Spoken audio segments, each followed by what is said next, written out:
joyeux Hunger Games et puisse le sort vous être favorable.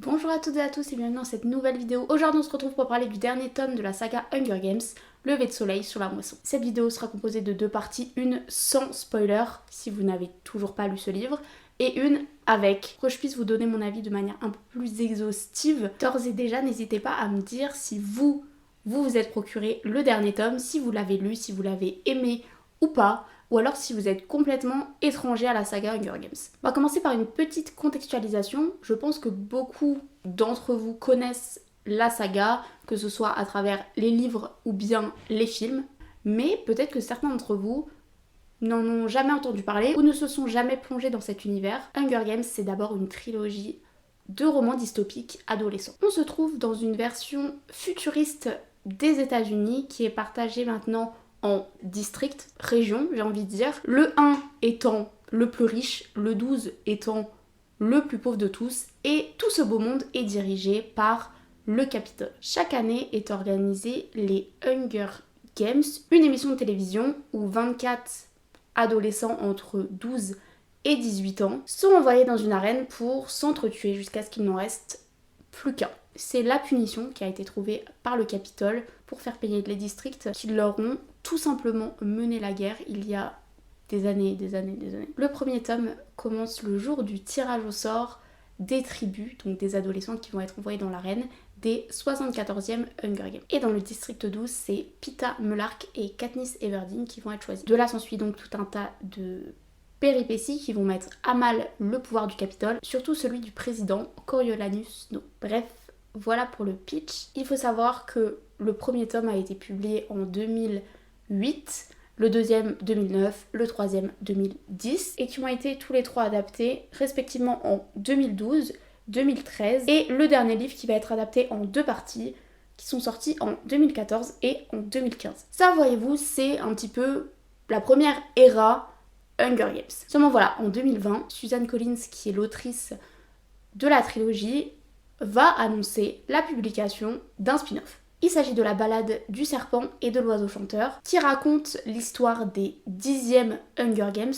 donc 64 ans avant les Hunger Games de Katniss et Peeta. Et ce roman, il va nous permettre de plonger dans la jeunesse du président Snow, comprendre comment il a fait pour être aussi puissant au Capitole, mais aussi pourquoi est-ce qu'il a autant une dent contre le district 12. D'ailleurs, si vous voulez mon avis sur le roman, n'hésitez pas à aller voir cette vidéo qui va s'afficher maintenant. C'est un bilan lecture où je vous donnais mon avis sur la balade. Ce roman, il a été adapté en film en 2023, ce qui a quand même relancé la hype de la communauté littéraire autour d'Hunger Games, surtout pour ceux qui, comme moi, l'ont lu pendant leur adolescence et qui sont énormément attachés aux personnages, à l'histoire, etc. Quelle ne fut pas ma surprise quand, en juin de l'année dernière, Suzanne Collins nous annonce un nouveau spin-off, Lever de soleil sur la moisson, qui est sorti donc il y a quelques jours. Lever de soleil sur la moisson raconte l'histoire des 50e Hunger Games. Alors il faut savoir que tous les 25 ans, il y a une édition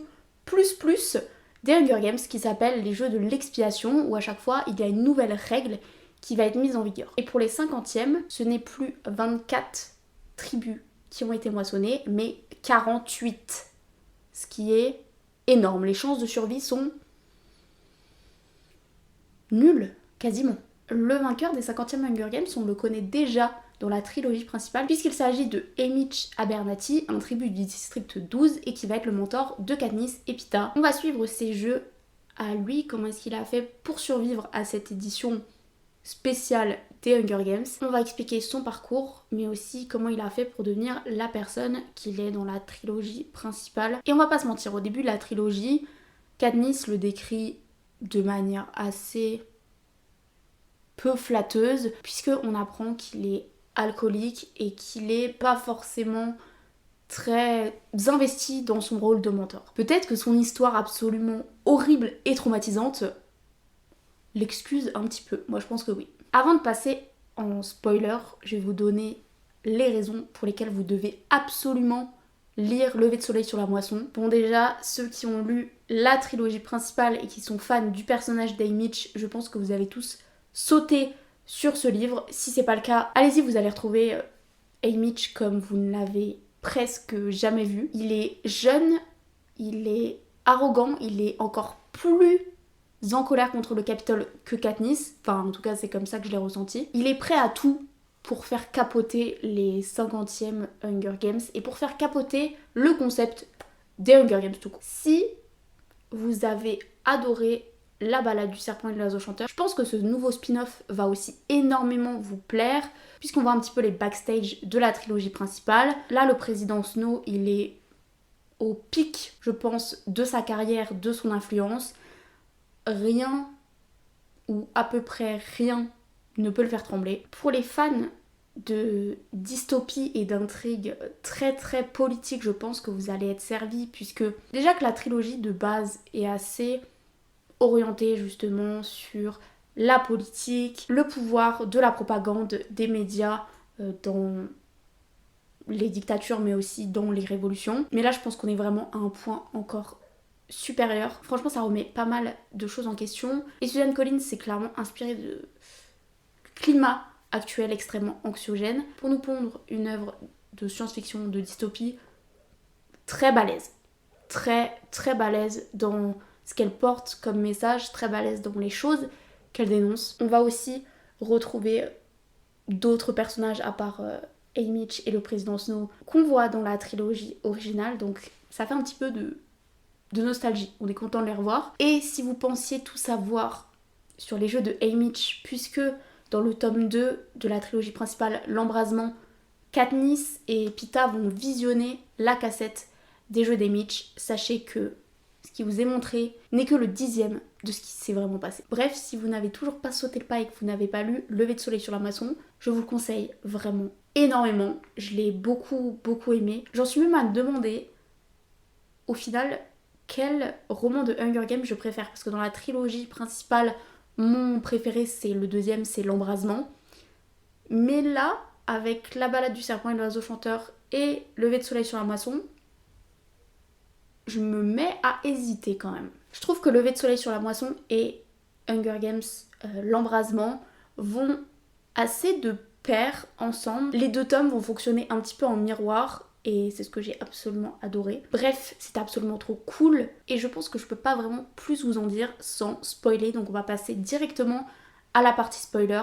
Bon, maintenant je vais laisser le temps à ceux qui n'ont pas lu le livre et qui n'ont pas envie d'en savoir plus pour quitter la vidéo. Je laisse un peu de temps parce que moi, quand je regarde ce genre de vidéo et que les personnes disent bon, on passe en partie spoiler et là ils te balancent l'énorme spoil, ça me fait rager.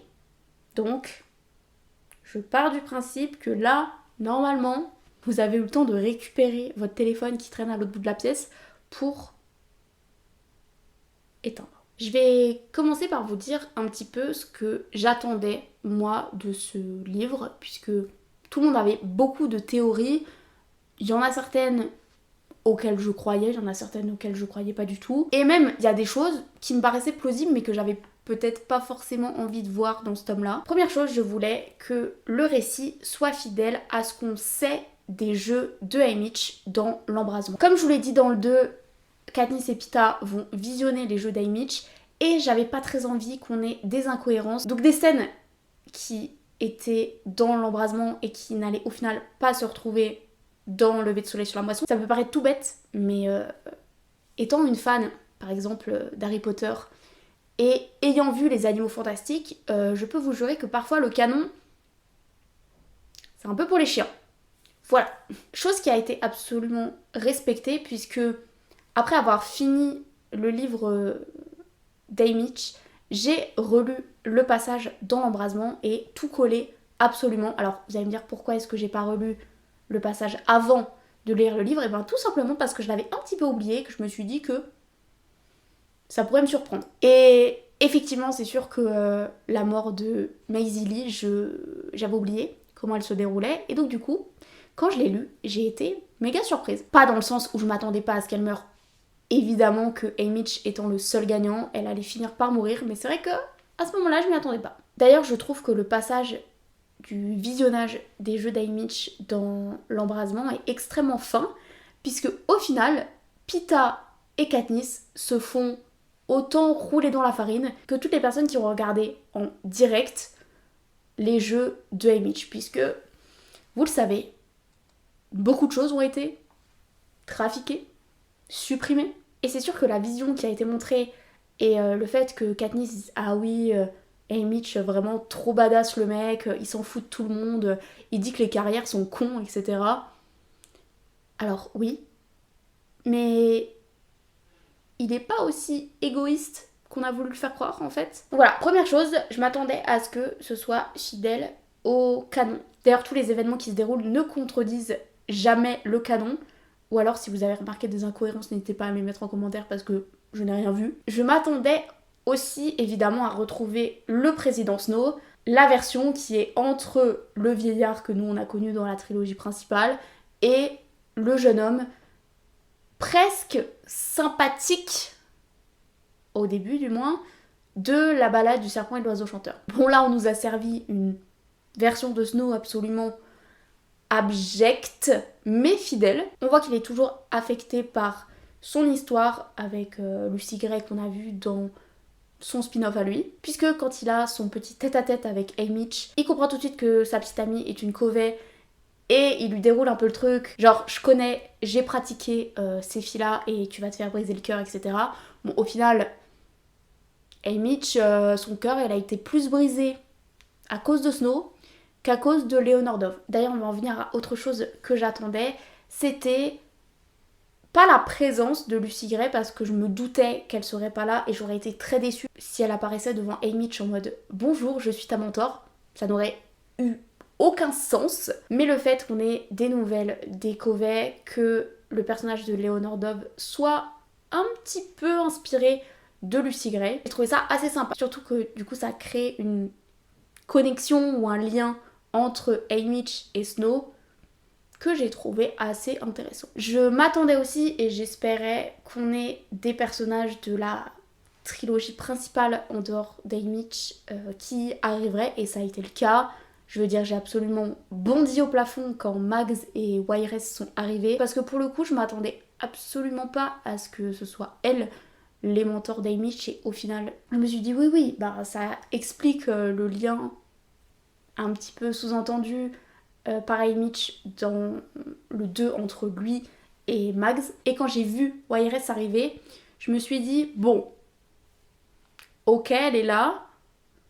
Est-ce qu'il y aurait pas un Beetee dans l'histoire? Est-ce qu'il va pas débarquer? Il va pas mettre une tête?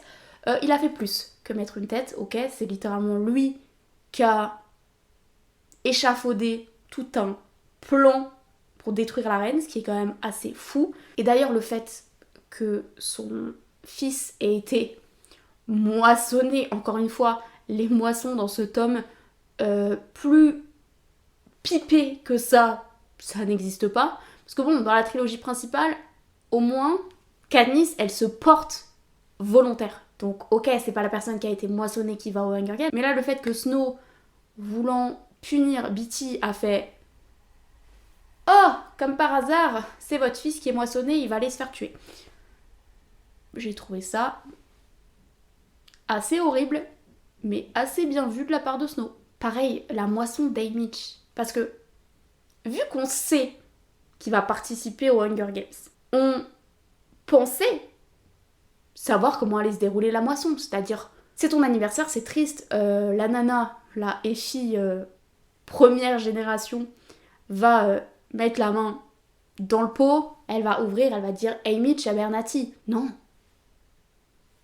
Premier nom, nom de fille, évidemment. Deuxième nom, nom de fille. Je me dis ok.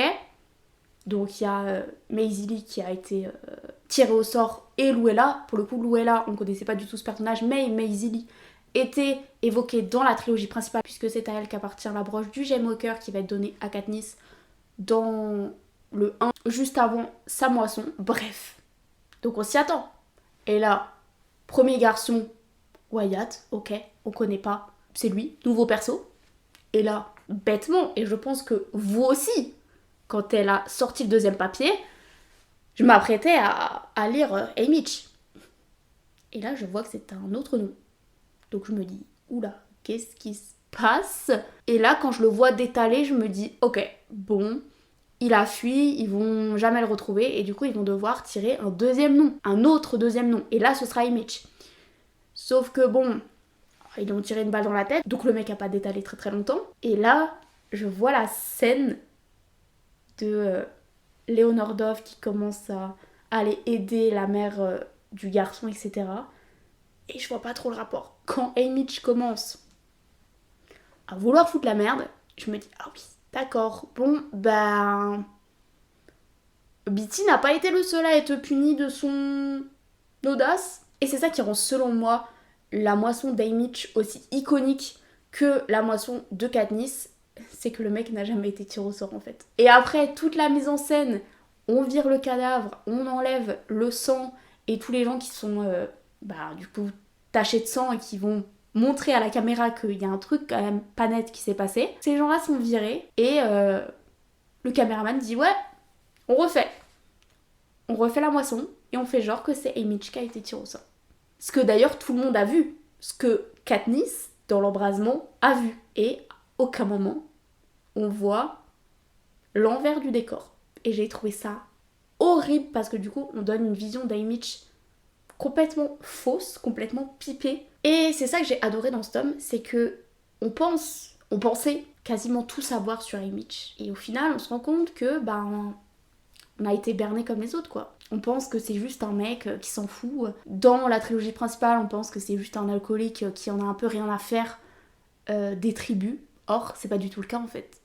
Quand on remet en perspective et qu'on voit toute son histoire, toutes les personnes qu'il a perdues, tous ses alliés qui sont morts, en plus on fait croire qu'il s'en fout complet alors que c'est pas du tout le cas. Quand on voit aussi à la fin le fait que il rentre chez lui, il s'est toujours accroché à la vie parce qu'il espérait revoir sa mère, son frère et sa petite amie, et de le voir rentrer dans le district 12 un peu tout penaud. Il arrive à la gare, il n'y a absolument personne pour l'accueillir, il est avec les cercueils des autres tribus. J'ai trouvé ça déjà hyper dur. Et là, quand il a vu la fumée au-dessus de sa maison, j'étais, vous êtes vraiment, mais vraiment, Snow, la torture mentale. Et puis après, il retrouve donc Léonore Dove, qui, on le sait, a été enfermée pendant tous les Hunger Games d'Haymitch, alors qu'elle était censée juste être enfermée un jour au début, enfin bref. Et il la revoit et va la rejoindre. Et du coup, il y a un peu ce parallèle avec quand Snow va dans le 12 pour rejoindre Lucy Gray, etc. Et on se dit, ok, il y a la personne qui a fait le mauvais choix et du coup qui a perdu la fille qu'il aimait. Et on aura Haymitch qui a fait les bons choix et qui du coup, oui, sa mère et son frère sont morts, ce qui est absolument horrible. Mais au moins, il a toujours sa petite amie. Et ben, pas du tout. Puisque... Snow est vraiment là pour le torturer jusqu'au bout et pour lui faire payer d'avoir voulu saboter la reine et faire un petit peu trop d'esclandre devant les caméras. C'est pas Snow qui tue Léonore Dove. Techniquement, c'est Haymitch qui fait l'action qui va la tuer. Et c'est horrible. Et en même temps, ça explique complètement le personnage qu'on va retrouver au début du premier tome, qui est alcoolique, alors que pendant tout son spin-off et quand il est jeune, évidemment il fabrique de l'alcool de contrebande, mais il arrête pas de dire à tout le monde non je bois pas, non je bois pas. Il arrête pas de refuser l'alcool qu'on lui donne, etc. Et à la fin, quand il a juste tout perdu, c'est à ce moment-là qu'il va sombrer. Et on le sait, le jour de la moisson c'est son anniversaire et il est condamné à tous les ans devoir s'occuper d'enfants qui vont mourir. C'est à ce moment-là où je me suis rendu compte que Katniss, c'est quand même une très mauvaise narratrice. C'est quand même un très mauvais personnage parce que à aucun moment elle n'a de l'empathie pour Haymitch. J'ai l'impression que même dans le 3e livre, quand ils sont un peu plus proches, elle lui reproche toujours de ne pas avoir sauvé Peeta. Et au final, je trouve que leur relation, elle est un peu à sens unique. En fait, c'est un peu Haymitch qui donne tout à Katniss et Katniss qui lui rend à rien du tout et qui est pas du tout reconnaissante pour un sou. Or, tout au long du roman, il y a des choses qui sont hyper choquantes et qui m'ont fait lâcher quand même des petites larmes. Rien que dès le début, la parade où on apprend que sa petite sœur, ou du moins celle qui est considérée comme sa petite sœur, c'est frappé le crâne et est morte bien avant les jeux. C'est là où je me suis rendu compte que psychologiquement ça allait être un petit peu compliqué ce tome, surtout qu'après horrible quand il la remplace par la doublure et ils disent à Amy en fait tu es obligé de faire comme si c'était la vraie Louella. C'est horrible. Bon, au bout d'un moment ils commencent tous à... Enfin tous, les tribus du district 12 puisque c'est les seuls à être au courant que c'est une doublure à part Snow. Ils commencent à s'attacher à cette fille qui a été aussi torturée et brainwashée, qui a été utilisée comme doublure quoi. Ils commencent à s'y attacher, mais perso j'étais beaucoup plus attachée à Louella qu'on a vu pendant quelques pages que à ce personnage là. En ce qui concerne les deux autres tribus du district 12, Wyatt je l'ai trouvé hyper intéressant comme personnage parce qu'il a une autre vision du jeu, du fait que ce soit un parieur, etc. Il voit tout de suite comment s'attirer les sponsors, qui a le plus de chances de survivre, et donc il est hyper intelligent et ça va quand même pas mal les aider avant les jeux. Je ne m'attendais absolument pas à ce qu'il meure aussi rapidement dans les jeux. Moi je pensais qu'il allait quand même tenir assez longtemps. Pas du tout. Et en ce qui concerne Maisie Lee, c'est un personnage que j'ai adoré. Enfin je veux dire, elle est hyper arrogante, elle a ce côté un petit peu pestouille. Et puis il y a quand même une différence et un écart entre Haymitch et Wyatt qui viennent de la veine, même Louella qui vient de la veine, et elle qui, ok, habite dans le district 12, mais qui est quand même beaucoup plus riche. On voit qu'elle se sent assez bien au final au Capitole, même si elle clash tout le monde et elle leur dit qu'ils n'ont pas de goût vestimentaire. Elle passe un peu plus dans le décor. Après voilà, moi j'ai adoré son côté pestouille, son arrogance, mais surtout le fait qu'au fur et à mesure des jeux, Haymitch et elle vont développer un vrai lien d'amitié. Sa mort m'a déchiré le cœur. En soi, tous les personnages, enfin les alliés auxquels on s'est attaché, Amper, donc du coup le fils de Beatty, qui est hyper jeune, mais qui est prêt à tout pour mettre en exécution le plan de son père, faire la révolution, saboter toute la reine, etc. Il est hyper touchant et ça m'a rendu hyper triste. Et je pense que je ne pourrai plus jamais voir Beatty dans la trilogie principale sans penser à son fils qui s'est fait absolument massacrer. Pas vraiment par sa faute, mais en tout cas, il porte la culpabilité encore à ce moment-là, ce qui est horrible, horrible. C'est un peu ce que je disais tout à l'heure, ce tome-là, il permet de voir vraiment les backstage de la révolution qui va fonctionner, puisque là, on a l'histoire d'une révolution qui capote complètement. Et on découvre des personnages qu'on pensait connaître par cœur dans des situations et dans des facettes qu'on n'a jamais vues. C'est un livre que j'ai absolument adoré et qui pour moi va parfaitement avec l'embrasement puisque c'est des romans qui se répondent. C'est deux jeux de l'expiation mais ça va au-delà de ça. On a tout le thème de la rébellion et de jeux qui sont au final truqués.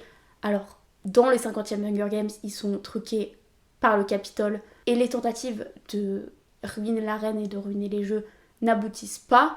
Et on a dans les 75e la révolution qui va fonctionner, des jeux qui depuis le début sont truqués par les joueurs eux-mêmes, qui sont là pour faire gagner Katniss et la faire évader. D'ailleurs, il y a une citation, je l'ai plus exactement en tête, mais dans Lever de soleil sur la moisson, on a Haymitch qui dit que participer à ces jeux de l'expiation, donc les 50e, c'est comme participer à 2 Hunger Games au final, puisqu'il y a 2 fois plus de tribus. Et j'ai pas pu m'empêcher de penser que c'était un petit peu de l'ironie tragique quand on pense que Haymitch a été tiré au sort pour les 75e Hunger Games. Donc il aurait dû participer à 2 éditions, si évidemment Pita ne s'était pas porté volontaire à sa place. Et j'avoue que quand j'ai lu cette phrase, j'ai fait « Oh, ok ». J'ai fini ma lecture hyper émue, hyper touchée par l'histoire d'Haymitch. J'ai absolument adoré ce tome, je l'ai trouvé extrêmement pertinent. Ça n'a pas du tout été une redite de ce qu'on savait déjà, on en a appris beaucoup plus, on est allé beaucoup plus loin dans l'exploration des thématiques. Je trouve que l'écriture de Suzanne Collins mature au fur et à mesure des années et que les réflexions sont vraiment beaucoup plus fines et profondes que dans la trilogie principale, même si elle est déjà très très bien. Je pense que les 3 tomes principaux sont pour le coup vraiment destiné à un public adolescent, mais que La balade du serpent et de l'oiseau chanteur et Lever de soleil sur la moisson, c'est vraiment adressé aux personnes qui maintenant sont devenues plus âgées, plus matures. Et je trouve qu'à la fois dans l'intrigue, mais aussi dans la manière d'écrire, ça se ressent. En parlant de la fin, je vais dire quelques mots sur l'épilogue parce que au final, je suis pas vraiment sûre d'avoir apprécié cet épilogue-là. Donc si vous ne vous souvenez pas, on finit le dernier chapitre avant l'épilogue par le joyeux anniversaire Haymitch qu'on a tout au début du livre. Et donc je trouvais ça hyper intéressant qu'on ait une boucle et que cette réplique-là revienne à la fin. J'ai trouvé que c'était extrêmement marquant, surtout après la perte de son frère. Et j'avoue que l'épilogue m'a un petit peu enlevé cette sensation d'harmonie, de cycle. Dans l'épilogue, on a une espèce de flashback où on apprend notamment que Katniss est du coup la fille de son meilleur ami. Et en quelques phrases, on va voir un petit peu la vie d'Haymitch sur Katniss au fur et à mesure des années. Donc quand elle naît, quand elle commence à grandir, à apprendre à chasser, etc. Quand elle se porte volontaire pour Prime. Et ensuite, comment est-ce qu'il l'aperçoit une fois que la guerre est terminée et que tout ça est bien derrière eux. On sait notamment que Katniss et Peeta ont créé un livre pour que les survivants de la guerre puissent témoigner dedans, où Haymitch va raconter toute son histoire, donc celle qu'on est en train de lire. Donc voilà, on a un petit peu le passage de relais de Haymitch vers Katniss. Il dit notamment que elle est beaucoup plus intelligente que lui, et que c'est pour ça qu'en gros, la révolution avait marché avec elle, et pas quand lui, il a essayé de la faire au 50e Hunger Games. Et là, bon alors évidemment c'est le narrateur, donc son avis est sûrement biaisé, mais moi en tant que lectrice je me suis dit, hey Mitch, non, tu as été beaucoup plus intelligent, beaucoup plus actif qu'elle dans la révolution au final, parce que tout ce qu'il a fait dans ces Hunger Games, c'était balèze, et c'était réfléchi, conscientisé, il y avait une réflexion politique derrière, il le faisait pour une raison qui le dépassait, alors que techniquement, Katniss au début n'agissait que pour servir les intérêts de sa famille et ses propres intérêts. Je veux dire, elle n'avait pas une réflexion globale sur la société, elle le dit, elle voulait pas du tout mener une révolution. Donc c'est un peu dommage que on ait cette vision-là de Haymitch en gros c'est celui qui a raté sa révolution. Et puis même, alors je pense que ça a fait plaisir à beaucoup de personnes qu'on ait le personnage de Katniss qui revienne et le personnage de Peeta. Je pense pas que c'était forcément nécessaire au final. Alors oui, c'est toujours la révélation du fait que Katniss soit liée à Haymitch plus qu'on ne le pense. Ça a fait un bon plot twist. Mais honnêtement, je suis pas convaincue. J'aurais peut-être préféré que ça termine comme c'était et qu'on n'ait pas l'épilogue à la fin avec un petit peu le happy ending, même si Haymitch nous dit clairement qu'il va bientôt mourir. Je sais pas, moi je trouve que c'était un peu trop. Dites-moi ce que vous en avez pensé. Bref, j'en ai terminé pour mon avis sur le dernier tome de Hunger Games, Lever de soleil sur la moisson. Si cette vidéo vous a plu, n'hésitez pas à la liker et surtout donnez-moi votre avis sur le livre. Abonnez-vous à ma chaîne pour d'autres avis lecture ou d'autres vidéos sur le thème de la littérature. D'ici là, je vous souhaite une bonne journée ou une bonne soirée et je vous dis à bientôt. Salut!